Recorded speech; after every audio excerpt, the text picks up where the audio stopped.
Hello friends, આજે આપણે ધોરણ 11 વાણિજ્ય વ્યવસ્થા વિષયમાં પ્રકરણ નંબર 6 એમાં કંપનીના પ્રકારોમાં ખાસ સભ્ય સંખ્યાની દ્રષ્ટિએ કંપનીના પ્રકાર એ વિશે ડિટેલમાં ચર્ચા કરીશું. આની પહેલાંના લેક્ચરમાં આપણે કંપનીના પ્રકારો એ સમગ્ર જોઈ ગયા હતા કે કયા કયા પ્રકારો છે. ખાસ આપણે પહેલાં જોયું હતું કે મુખ્ય 4 પ્રકાર છે. એમાં પહેલું હતું ખાસ કાયદા દ્વારા અસ્તિત્વમાં આવતી કંપની.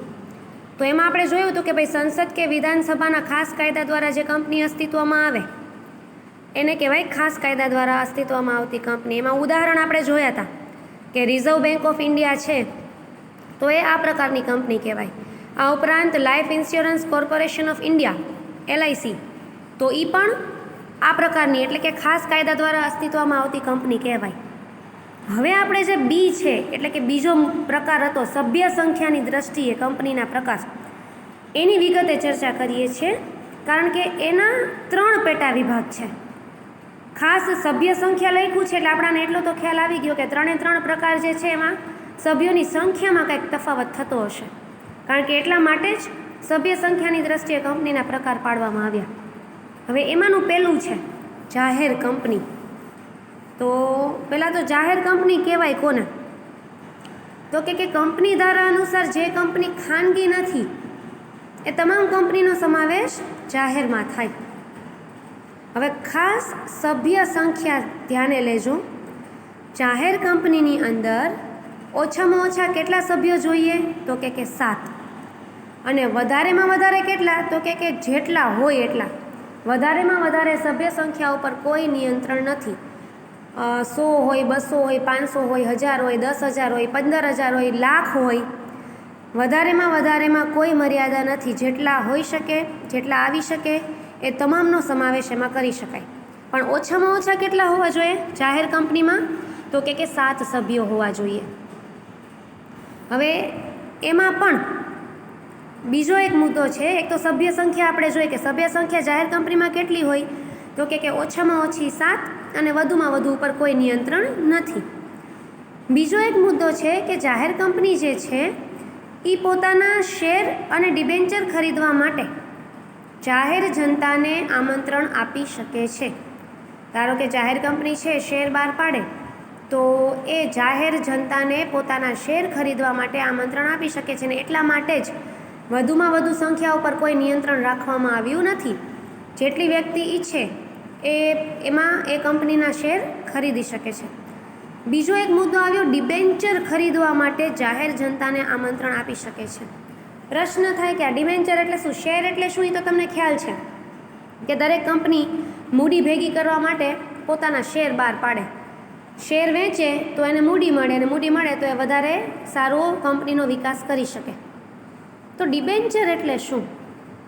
ડિબેન્ચર એટલે કંપની છે એ કંપનીના વિકાસ કરવા માટે અન્ય વ્યક્તિઓ પાસેથી જે નાણાં ઉછીના લે એને કહેવામાં આવે છે ડિબેન્ચર.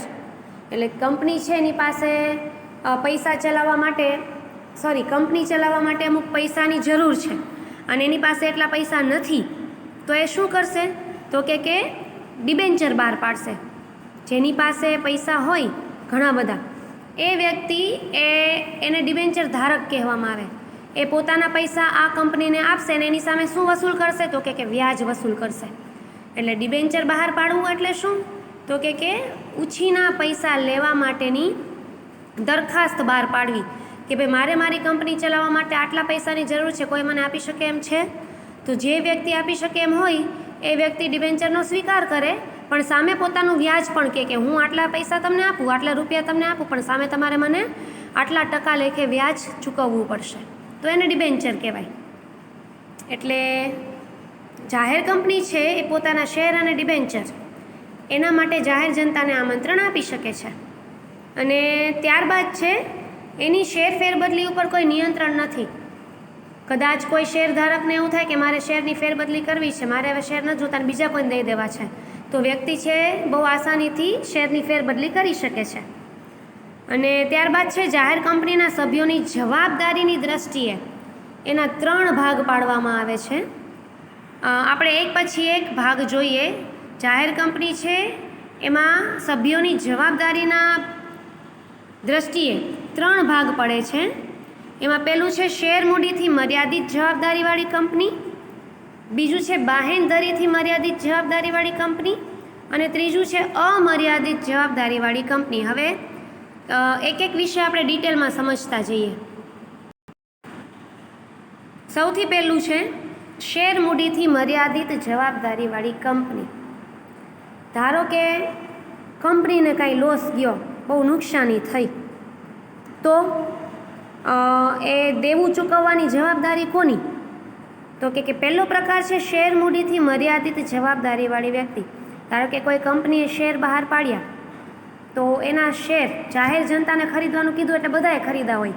ધારો કે આપણામાંથી કોઈએ ખરીદા હોય, ધારો કે મેં કોઈ એક કંપની છે એના 5 શેર ખરીદી લીધા. હવે એ કંપનીને નુકસાન થયું, તો મારી જવાબદારી કેટલી આવે? તો કે મેં જે 5 શેર ખરીદ્યા છે એટલા પૂરતી જ મારી જવાબદારી આવે. ભલે હું એ કંપનીનો હિસ્સો કહેવાઉં, હું એ કંપનીનો ભાગ કહેવાઉં, પણ મારી જવાબદારી કેટલી? તો કે મારી જેટલી શેર મૂડી છે, મારી શેર મૂડી કેટલી? તો કે 5 શેરની. તો મારી જવાબદારી માત્ર 5 શેર પૂરતી જ આવે, અને એટલા માટે એને કહેવામાં આવે છે શેર મૂડીથી મર્યાદિત જવાબદારીવાળી કંપની. જેના જેટલા શેર એટલી એની જવાબદારી, અને એટલા માટે એને નામ આપવામાં આવ્યું શેર મૂડીથી મર્યાદિત જવાબદારીવાળી કંપની. બીજું છે બાહેંધરીથી મર્યાદિત જવાબદારીવાળી કંપની. હવે ઘણી વખત એવું બને કે કંપનીના સભ્યોની જવાબદારી એમણે આપેલી બાહેંધરીની રકમ પૂરતી જ મર્યાદિત હોય.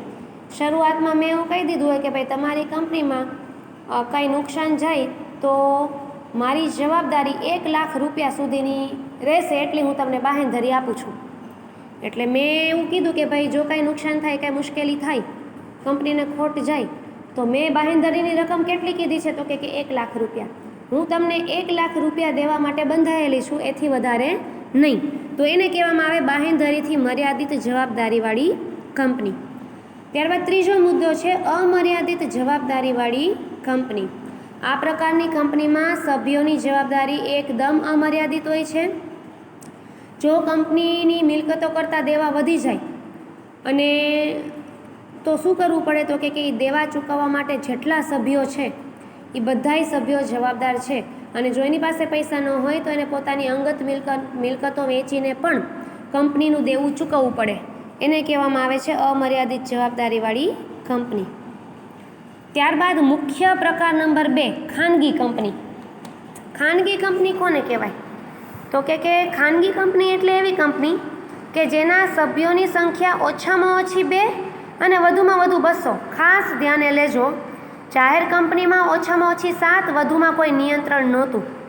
જ્યારે ખાનગીની અંદર ઓછામાં ઓછા 2 અને વધુમાં વધુ 200. જો 200ની ઉપર ગયું તો એ કંપની ઓટોમેટિક જાહેર કંપની થઈ જાય. ઓછામાં ઓછા 2 અને વધુમાં વધુ 200. જો 200ની ઉપર સંખ્યા જાય તો એ કંપનીને ખાનગી કહી શકાય નહીં. ખાનગી કંપની છે એના શેર ફેરબદલી ઉપર થોડુંક નિયંત્રણ રાખવામાં આવે છે. એને નિવેદનપત્ર કે આવેદનપત્રમાં જે કંઈ નિયમો હોય એનું પાલન કરી અને પછી શેરની ફેરબદલી કરી શકે છે. અને ત્રીજો મુદ્દો એ છે કે જાહેર જનતાને એના શેર કે ડિબેન્ચર ખરીદવાનું આમંત્રણ આપી શકતી નથી. આપણે જાહેર કંપનીમાં એવું જોયું કે એ જાહેર જનતાને ડિબેન્ચર કે શેર ખરીદવા માટે આમંત્રણ આપી શકે છે. જ્યારે ખાનગી કંપનીની અંદર શું છે? ખાનગી કંપની છે એ જાહેર જનતાને શેર કે ડિબેન્ચર ખરીદવા માટે આમંત્રણ આપી શકતી નથી, અને ખાસ વિજ્ઞાપન પત્ર છે એ બહાર પાડી શકતી નથી. એડવર્ટાઇઝમેન્ટ આપી અને જાહેર જનતાને ડિબેન્ચર માટે કે શેર માટે આમંત્રણ આપી શકતી નથી. એનો મતલબ એવો નથી કે એના શેર ન વેચાય. એને જો પોતાના શેર વેચવા હોય તો એ નિયમમાં રહી અને એ પ્રમાણે શેર વેચાણ કરી શકે છે. આપણાને ખબર જ છે કે મોટાભાગની ખાનગી કંપનીઓને પોતાના શેર છે જ. જેમ કે આપણે ઉદાહરણ તરીકે રિલાયન્સ લઈએ તો રિલાયન્સના શેર ઘણા બધા લોકો પાસે હોય જ છે. એટલે એનો મતલબ એવો નથી કે એ શેર બહાર નથી પાડી શકતી. શેર તો બહાર પાડી શકે છે, પણ એ જાહેર જનતાને શેર ખરીદવા માટે આમંત્રણ નથી આપી શકતી. ત્યારબાદ છે એના 3 પ્રકાર છે. જે પ્રકાર આપણે જાહેર કંપનીમાં જોયા એ જ 3 પ્રકાર આની અંદર છે ને એ જ વસ્તુ લાગુ પડે છે. એમાં પણ જવાબદારીની દ્રષ્ટિએ 3 ભાગ છે. શેર મૂડીથી મર્યાદિત જવાબદારીવાળી વ્યક્તિ. ખાસ એક ધ્યાન રાખજો, શેર મૂડીથી મર્યાદિત જવાબદારી વ્યક્તિમાં કંપનીની અંદર ખાસ જાહેર કંપનીમાં શેર મૂડીથી મર્યાદિત જવાબદારીવાળી જે કંપની છે એમાં ખાસ લિમિટેડ શબ્દ લગાડવામાં આવે છે. કંપનીની પાછળ લિમિટેડ નામની પાછળ લિમિટેડ શબ્દ લગાડવામાં આવે છે. જ્યારે ખાનગી કંપનીમાં પ્રાઇવેટ લિમિટેડ શબ્દ લગાડવામાં આવે છે. એમાં પણ સભ્યોની જવાબદારી કેટલી હોય છે? તો કે એણે ખરીદેલા શેરની દાર્શનિક કિંમત પૂરતી જ મર્યાદિત હોય છે. એમાં પણ એ જ વસ્તુ લાગુ પડે છે, જેના જેટલા શેર એની જવાબદારી એટલી, એના શેર પૂરતી જ. અને ખાનગી કંપનીમાં કંપનીના નામના છેડે શું લગાડવામાં આવે છે? તો કે પ્રાઇવેટ લિમિટેડ. ત્યારબાદ છે બાહેંધરીથી મર્યાદિત જવાબદારીવાળી વ્યક્તિ. એ પણ આપણે જોયું, આ 3 મુદ્દા બંનેમાં સરખા છે. જેટલી રકમની બાહેંધરી આપી હોય એટલી રકમ ચૂકવવા માટે સભ્ય બંધાયેલો છે. અને ખાસ આવી કંપનીમાં જે ખાનગી કંપની છે એને પોતાના નામની પાછળ પ્રાઇવેટ શબ્દ લખવો ફરજિયાત છે, કારણ કે એ ખાનગી કંપની છે. ત્યારબાદ છે અમર્યાદિત જવાબદારીવાળી વ્યક્તિ કંપની. કંપનીના સભ્યોની જવાબદારી ખૂબ જ અમર્યાદિત હોય છે. અને જો મિલકત કરતાં એના દેવા વધી જાય તો દેવું ચૂકવવા માટે દરેક સભ્ય છે એ જવાબદાર છે. અને એના માટે એને પોતાની મિલકત વેચવી પડે તો વેચીને પણ એને પોતાનું દેવું ચૂકવવું પડે છે. ત્યારબાદ ત્રીજો પ્રકાર છે એક વ્યક્તિની કંપની. જેનો માલિક એક અને માત્ર એક જ હોય એવી કંપની એટલે એક વ્યક્તિની કંપની. જેમ કે એમેઝોન, સૌથી વધારે પૈસાદાર વ્યક્તિમાં પણ એનું નામ છે. એમેઝોનનો માલિક કોણ છે એ તમે હોમવર્કમાં જાણી લેજો. અને તમારે મને કહેવાનું છે કે એમેઝોનનો માલિક કોણ છે. એ માત્ર એક જ વ્યક્તિ ચલાવે છે અને દુનિયાના પૈસાદાર વ્યક્તિઓમાં એનું નામ છે. હવે તમે વિચાર કરી લો કે એને કઈ રીતે આખી કંપનીને મેનેજ કરી હશે. એમેઝોન એવો શબ્દ આવે એટલે આપણને ખબર જ છે કે ઓનલાઈન શોપિંગની વાત મગજમાં આવી જાય. તો એણે એ કંપનીને અહીંયા સુધી કઈ રીતે પહોંચાડી એકલા હાથે, એ તમે નેટ ઉપર ને ક્યાંય સર્ચ કરશો તો તમને ખ્યાલ આવી જશે કે આ વ્યક્તિએ પોતાની કંપનીને આ લેવલ સુધી કઈ રીતે પહોંચાડી. ખાસ અહીંયા એક મુદ્દો બહુ મહત્ત્વનો છે કે એમાં એક જ વ્યક્તિ સભ્ય તરીકે હોય છે અને એક વ્યક્તિની કંપની ખાનગી કંપની જ હોય છે. એક વ્યક્તિની કંપનીમાં નોંધણી કરાવવી ફરજિયાત છે. અને ખાસ એક વ્યક્તિની કંપનીની જોગવાઈ ક્યારથી અમલમાં આવી? તો કે 2013ના કંપની ધારા અનુસાર ખાનગી કંપની એક વ્યક્તિની કંપની હોઈ શકે એવો ઉલ્લેખ કરવામાં આવ્યો છે. 1956નો જે કંપની ધારો હતો એની અંદર એક વ્યક્તિની કંપનીની કોઈ પણ પ્રકારની રચના કે સમજૂતી કે સૂચના આપવામાં આવી ન હતી.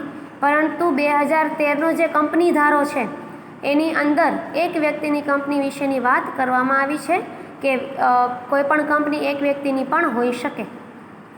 અહીંયા સભ્ય સંખ્યાની દ્રષ્ટિએ કંપનીના પ્રકાર આપણે પૂર્ણ કરીએ છીએ. ફરી એક વખત મુખ્ય 3 પ્રકાર: જાહેર કંપની, ખાનગી કંપની ને એક વ્યક્તિની કંપની. જાહેર કંપનીમાં ઓછામાં ઓછા 7, વધુમાં વધુ કોઈ નિયંત્રણ નહીં. ખાનગીની અંદર ઓછામાં ઓછા 2, વધુમાં વધુ 200.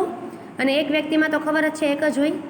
અને બાકીના જે પેટા 3 મુદ્દા છે એ બંનેમાં સરખા છે, જેની વિગતે ચર્ચા આપણે કરી ચૂક્યા છીએ.